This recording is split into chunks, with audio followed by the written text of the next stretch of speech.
Y aquí estamos con Nahuel Sosa, que nos trae, ¿qué tema?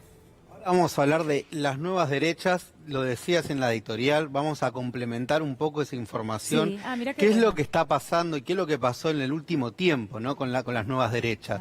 ¿Por qué? Porque si hay algo que muestra el COVID-19 es que está en crisis.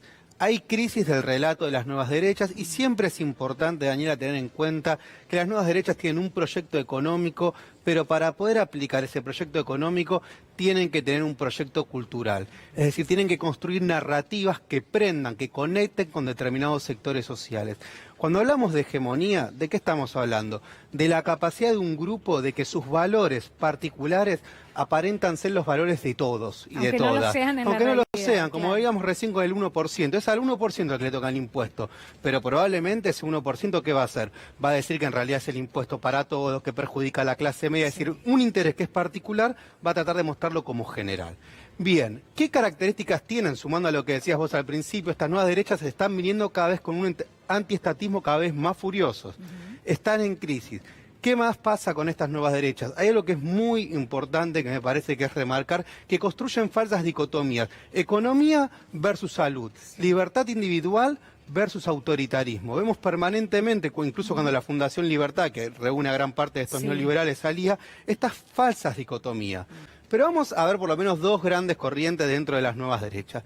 Lo que yo llamo el neoliberalismo New Age, un neoliberalismo recargado, un neoliberalismo cool. Podríamos decir, bueno, el macrismo fue gran parte de la expresión de ese neoliberalismo, que pregona ideas como meritocracia, una ciudadanía zen, es decir, una ciudadanía medio zombie, antipolítica, ¿no? Una tecnocracia, por lo general siempre es una tecnocracia ineficiente, pero esta idea de la modernidad, la productividad, el hiperindividualismo, la antipolítica, ¿no? El individuo sos vos. Promueve la ilusión de que todo individuo es un emprendedor nato, que solo necesita de oportunidades y un poquito de esfuerzo y audacia para poder triunfar, ¿sí? Podríamos decir que ha venido con estos discursos después de los 90. Margaret Thatcher decía, no existe sociedad, existe individuos, ¿no? Entonces esta idea de recalcamos en la faceta hiperindividual, en el hiperconsumismo, en los deseos. Y tenemos una segunda derecha, podríamos decir, que es la neoconservadora. Obviamente que ambas comparten que el mercado no se toca, el mercado Dios, Padre, Patria y todo, pero este neoconservadurismo que ha crecido mucho estimula la xenofobia, el racismo, el punitivismo y los discursos de odio, ¿sí?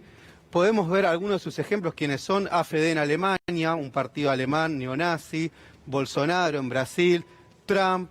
Tenemos que idealiza ciertas estructuras tradicionales como forma de brindar seguridad, ¿sí? ¿Qué quiere decir esto? Que ante las crisis recuperan como cierta idea de, frente a este individuo que se siente frágil o se siente desorientado, volvamos a determinadas estructuras tradicionales, pero siempre desde un lugar conservador, siempre de un lugar contra otro.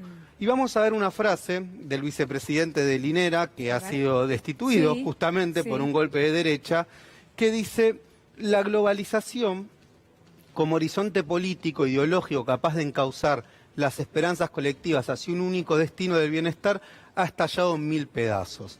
¿Qué quiere decir esto? Que el relato de la globalización en términos de lo que planteaba el neoliberalismo hoy está en crisis. Veremos cuáles son las alternativas que suceden después de esa crisis. Muy interesante, Nahuel. Muchas gracias. Gracias, Daniela. Y me voy para allá.